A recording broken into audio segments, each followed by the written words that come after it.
तो बेवकूफ़ी से जो मजे में रहता है, बेवकूफ़ी से जो संतुष्ट है, उसकी अपेक्षा अशांत आदमी अच्छा है।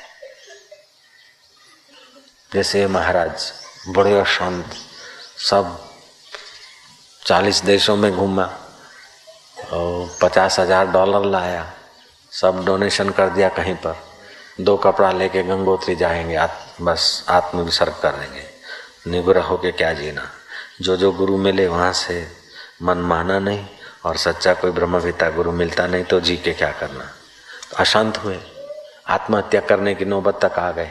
लेकिन तुच्छ आदमी आत्महत्या करता है तो संसार नहीं मिलता है इसलिए करता है, और जिज्ञासु को आत्महत्या करने का विचार आता है कि गुरु नहीं मिलता, परमात्मा नहीं मिलता, तब ऐसा विचार आया।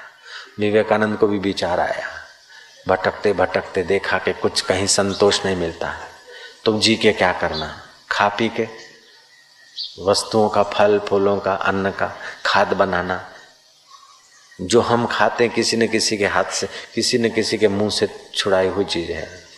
चाहे अन्न हो, फल हो, चाहे दूध हो, बछड़े के मुंह से छुड़ाकर अपने तक पहुंचता है। फल पक्षियों के मुंह से, अन्न पक्षियों के मुंह से छुड़ाकर अपने तक पहुंचता है। तो फिर ये फल अन्न खाकर खाद क्या बनाना।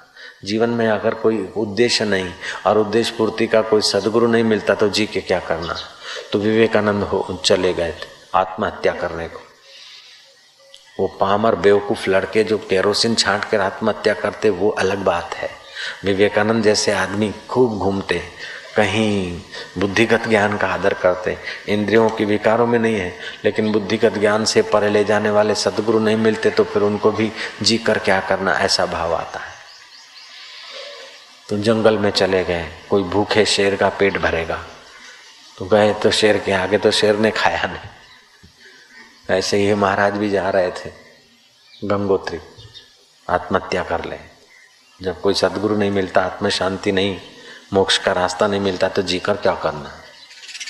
तो ऋषिकेश में किसी ने बताया कि अहमदाबाद आश्रम में जाओ। इधर आ गए, फिर यहाँ से सूरत आ गए होली की शिविर में।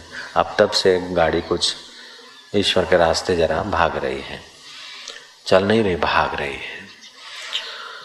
भगवान कृष्ण ने कहा, मैं यज्ञ से, तप से, व्रत से, होम से, हवन से इतना वश नहीं होता हूँ उद्धव, जितना मैं सत्संग से वश होता हूँ।